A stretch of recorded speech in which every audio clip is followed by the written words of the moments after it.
watch this. Go back to Revelation 1 and read verse 14 and 15. We're going to show you what the Bible said Jesus looked like. If it described a white man like this, or if it describes somebody that looked in your family, how they looked in your family. Read it for them. This is the book of Revelation, chapter 1 and verse 14. His head and his hairs were white like wool. So it said the hair on his head and the hair on his face was what kind of texture? It was like what? Wool. Did it say it looked like it? Was it dog hair? Was it that long, straightening hair? Was it the weave that the women put in their hair today? Did it look like that? No, it didn't say that. It said woolly. It said woolly. Read it again. His head and his hairs were white like wool. Like what? Like wool. It didn't say white like a goat. It didn't say like a goat. And I know y'all got goats down here on the islands. You know what goat hair and sheep hair look like.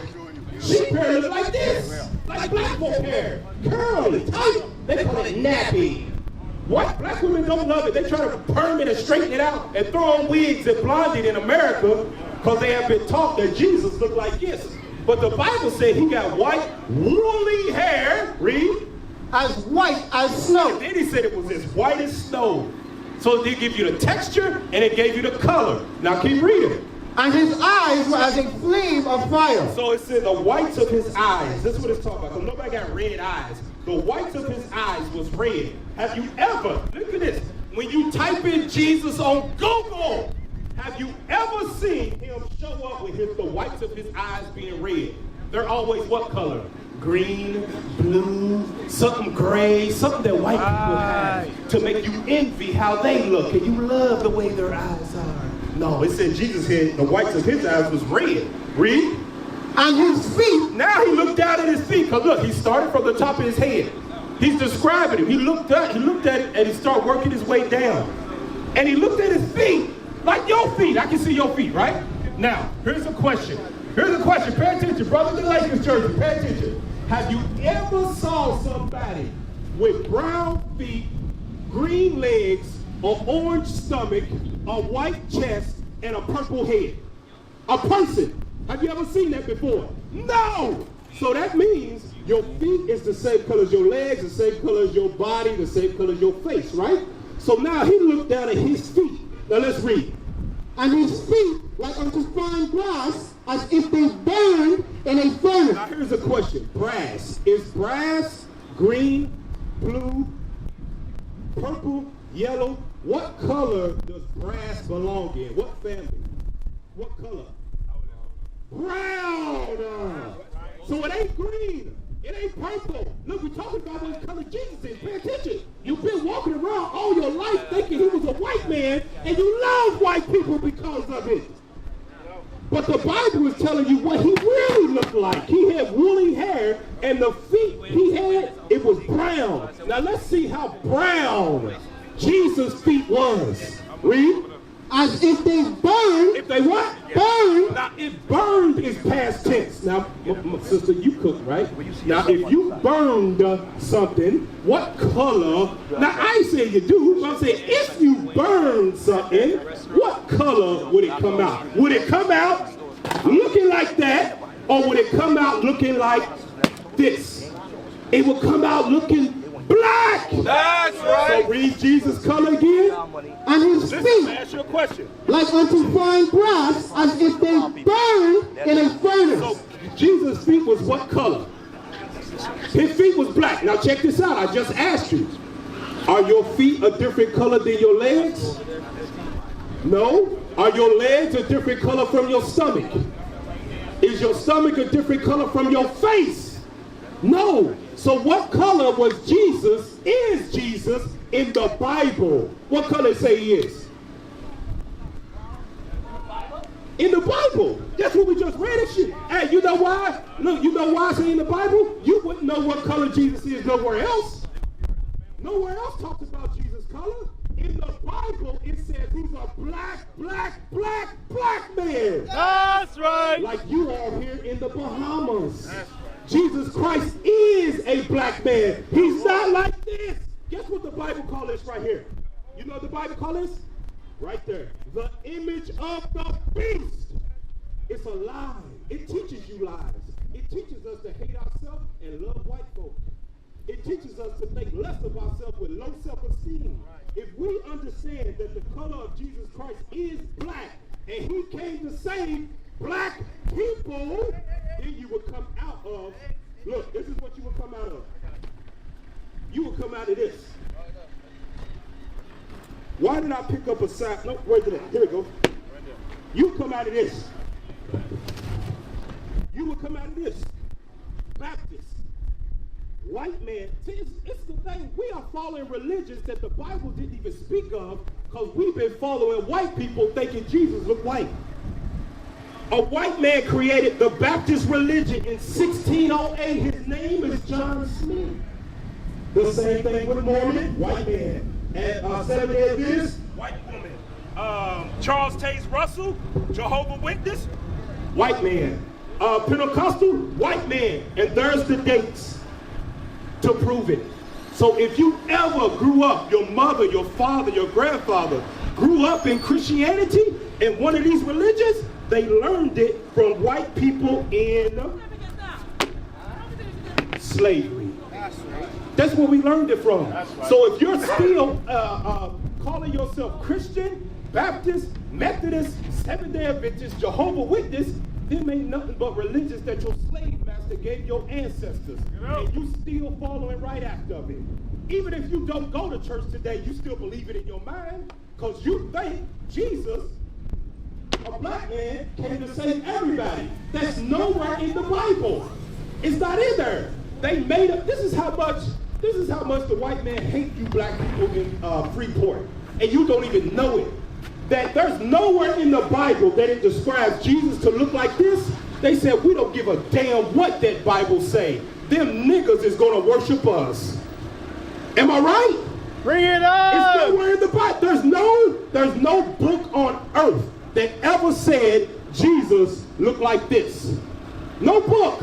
And they still said, we're going to paint him to look like us and make the slaves reverence us. And you still do it today because you still go to that church on Sunday. Give me that in Exodus chapter 20 and verse 8. Let's see what the black Messiah that sits in the heavens, that looks down upon us, that tells us to believe in him, to keep the faith in him. Let's see when he actually worshiped God. And let's see if it lines up with what the white people told us in slavery. Read that Exodus 20 and 8. This is the book. Go ahead. This is the book of Exodus, chapter 20 and verse 8. Remember the Sabbath day. What? The Sabbath day. Now look, it's going to tell you when the Sabbath day is so you won't guess and say, oh, I think it's Sunday. Let's read. To keep it holy. 6 days shalt thou labor and do all thy work. But the seventh day, The what? the seventh day, I know my brothers and sisters here in Freeport is smart. What is the seventh day of the week on the calendar? Huh? Saturday. That's the seventh day of the week. God said keep it holy. The first day of the week would be what then? Sunday. Who goes to church on Sunday? Christians. You learned it in slavery. Because God said to do what? Read. but the seventh day is the Sabbath day of the Lord thy God. God said the seventh day is the Sabbath day of God. So why are we going to church on Sunday? Because we learned it in slavery. Go to Luke chapter 4, verse 16. Look what Jesus did. Let's see if Jesus said, hey, look, I'm going to ask you a question, because you know there's something. Who was ruling over Jesus during his time? Who was set up in Jerusalem? Who was it? Brothers, y'all know who was set up in Jerusalem that was oppressing the Jews? The who? The Romans, right? Are Romans black people or white people? They're white people, right? So even during Jesus' time, he still didn't worship God on the first day of the week. He still did what? He kept the Sabbath day holy, even though he had white people ruling over his people just like we do today. That's right. We like to make, because I know y'all in the islands, y'all don't see that many white people. Y'all can say this is our stuff. It's not. If the British want to come back over here and take over and revoke your, independence, they would do it in a heartbeat. Because you ain't got no guns, you ain't got no weapons, you ain't got no army. If they wanted to put you back in the position that they got rich off of. That's right. England is rich off of those black folk of Freeport for hundreds of years. If they wanted to put you back into that system of slavery, it would be nothing you can do about it but fight dying. Right. At the same time. Read Now, it. Luke 4, let's see what God did. Read that on Jesus. It's the book of Luke, chapter 4, verse 16. And he came to Nazareth, where he had been brought up. And as his custom was, His custom was, Jesus did what? he went into the synagogue on the Sabbath day. Hold on, Jesus did what? He went into the synagogue on the Sabbath day. Brother, what day did Jesus worship? On the first day or what? On the seventh day, on the Sabbath day. The black man, the Son of God, that's a black man, he kept the Sabbath day holy. He didn't go to church on the first day of the week. Right. Why are black people that look like Jesus, that look like God, why are y'all going to church and worshiping God on the first day of the week? When your Savior didn't even do that. Right. Deuteronomy 28, verse 28. I'll show you why you go to church on the first day of the week and you don't even honor and do the same thing that your Lord and Savior did. Read that. This is the book of Deuteronomy, chapter 28, and verse 48. Pay attention and you let me know if this is Bahamian history in the Bible or not. Read it. Therefore shalt thou serve thine enemy. Question, did the Bahamian people of the Bahamas, did they have to serve their enemies at any time in their history? We got one yes. What about you, my brother? Yeah? Okay. They had to serve. When did we serve the queen? When did we serve the queen? When we were slaves. Y'all better forget about that. Yeah, the British rule over y'all, just like they rule over the African Americans in America. That's why I speak English and you speak the Queen's English. Because the British conquered our ancestors. We served our enemies in slavery. Read. Which the Lord shall send against thee. God sent that white man against us. That's the thing we gotta acknowledge. God said, I'm tired of y'all black folks evil. I'm going to send the white man against you, and he's going to put you in slavery. God did that.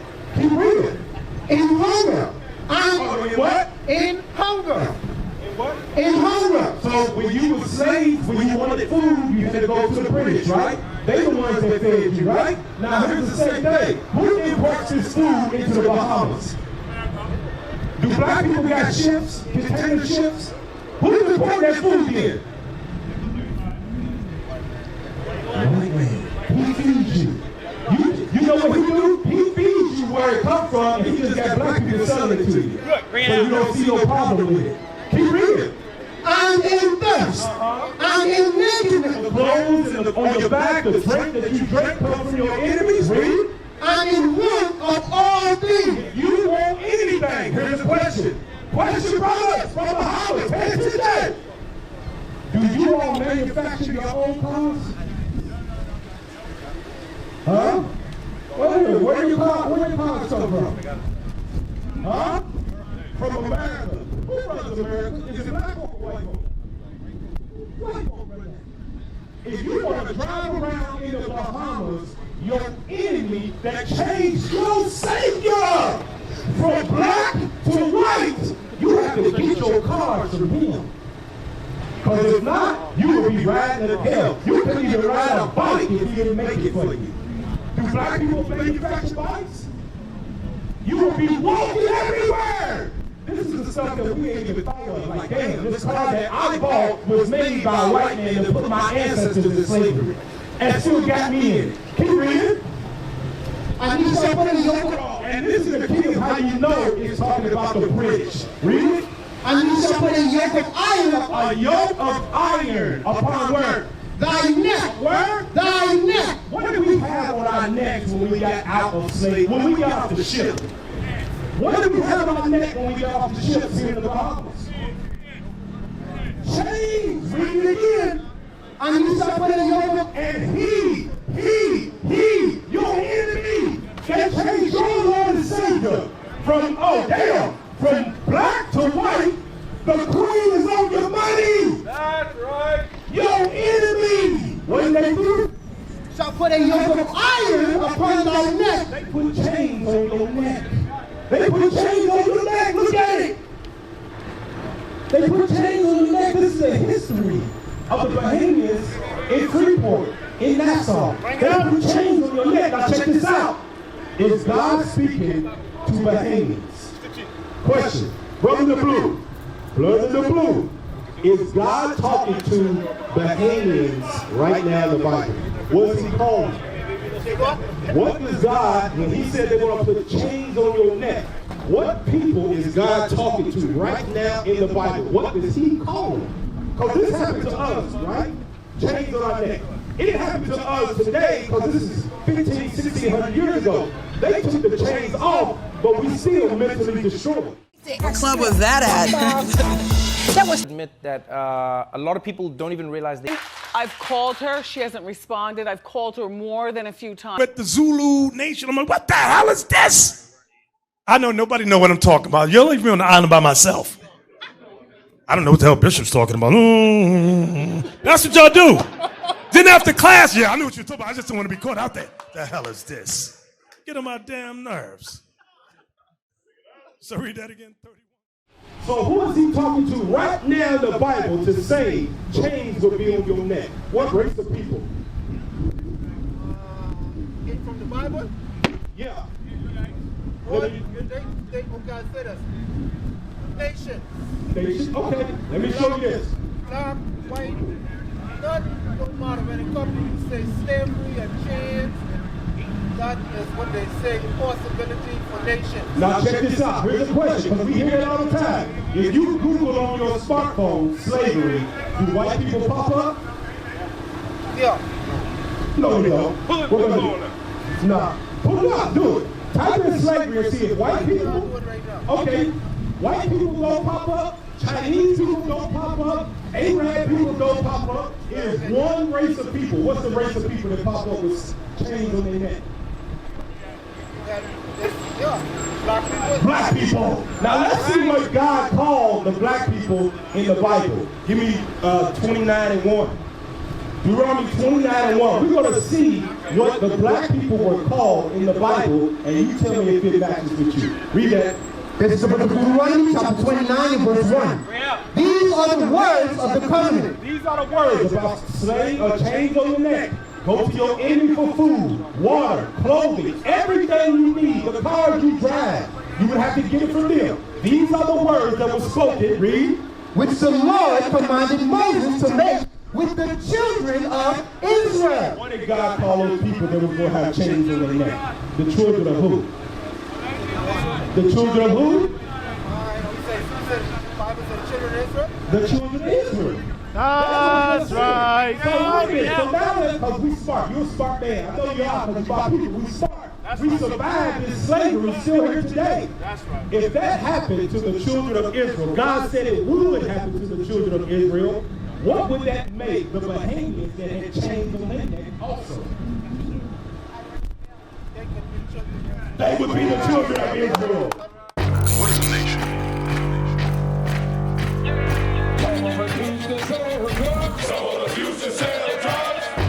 Nation is men leading by example.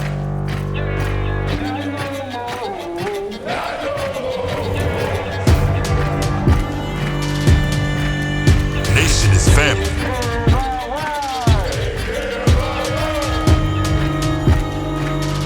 Nation is community. Nation is children with role models.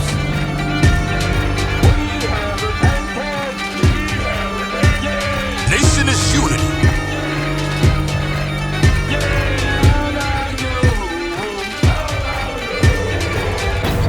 Nation is you. And finally, my brethren, be strong in the Lord.